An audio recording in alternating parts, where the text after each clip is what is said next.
morning, everybody. And today, I want to welcome you to the Cognitive Edge. I want to talk about something that is affecting schools across the entire country, but it does not always get discussed in the right way. We talk a lot about attendance, we talk a lot about test scores, we talk a lot about learning loss, academic recovery, and student performance. Those things matter, but underneath all of those issues is a deeper question. Do students really feel like they belong? That is what I call the belonging gap. The belonging gap happens when students are enrolled in school, but they do not feel connected to school. They may walk through the doors every day, sit in class, complete assignments, and move um, from period to period, but emotionally they feel invisible. They may feel disconnected. They may feel like school is something being done to them, not something they're truly part of. And when students feel that way, we should not be surprised when they disengage.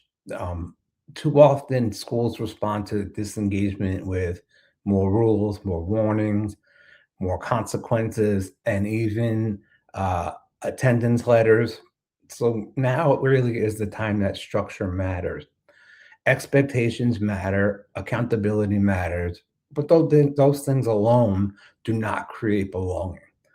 A student does not feel connected to school because they receive another reminder about being absent. A student feels connected when an adult notices they are missing. A student feels connected when a teacher says, I'm glad you're here today. A student feels connected when a librarian remembers what kind of books that they like.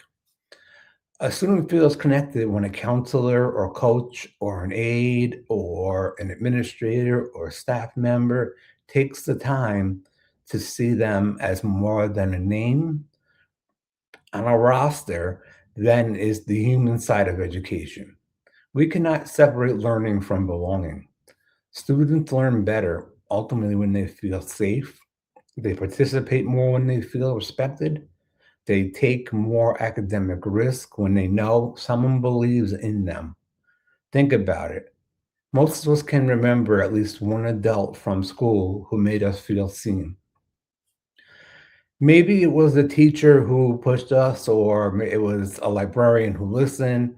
Maybe it was a coach or a counselor or a secretary or a principal who treated us like we mattered. These relationships, pardon me, stay with us because they are powerful. That is why the future of education cannot only be about better programs, better software, better assessments, or better policy. It has to be about better connections. Students need classrooms where their voices matter. They need libraries where curiosity is welcome. They need school where adults work together to notice who's struggling before that student disappears into the background.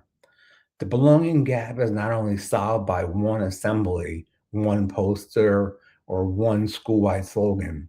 Let's be honest, a poster says you belong here.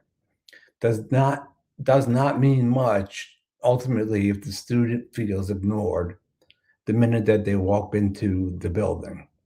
Belonging has to be built into the daily life of the school. It happens in the hallway greetings, it happens in small check ins, it happens really when students are invited into meaningful conversation. It happens when schools really listen to families, when students see themselves reflected in the curriculum, in the library, in leadership opportunities, in the culture of the building.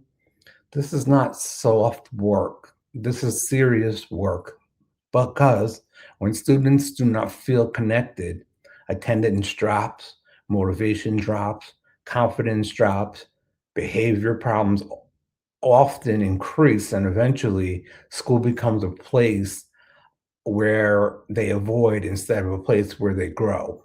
So maybe the question should not be, how do we get students to come to school?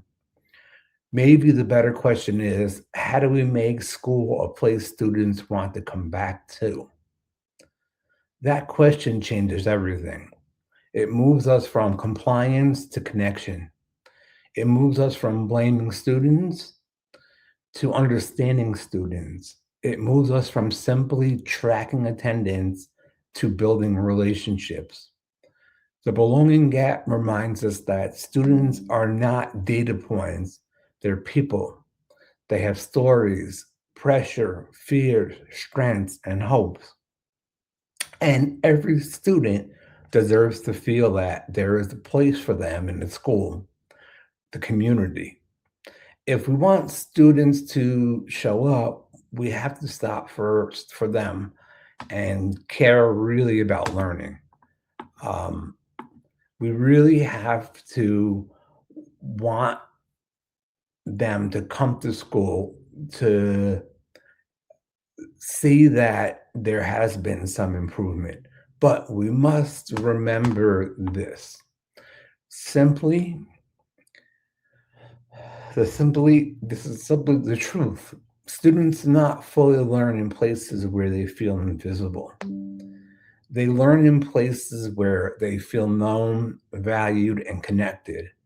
That is the work ahead. Before students can invest in school, they ultimately have to believe school is invested in them. That's my message for today. And hopefully, everybody can feel this and know that um, ultimately that students really need this position to feel invested within the school, and they need to know that others being teachers and adults and so forth, care about them. A very short, quick story. When I was a librarian, I used to do like a roving reference, and ultimately, I would find students sitting in different places in the library, period after period. So eventually, I would approach the student very calmly and nicely and say, "Hey, is everything okay? I've seen you here from period to period with your head down."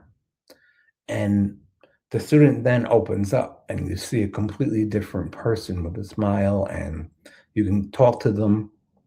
And then ultimately, you can get them to the right help so they are no longer just sitting there um, collecting time and doing nothing. This is just a little piece of my own idea. So hopefully, everybody is liking the videos, and the cognitive edge is bringing you some insight, innovation, and impact. And we'll talk to you soon. Thanks. Bye bye.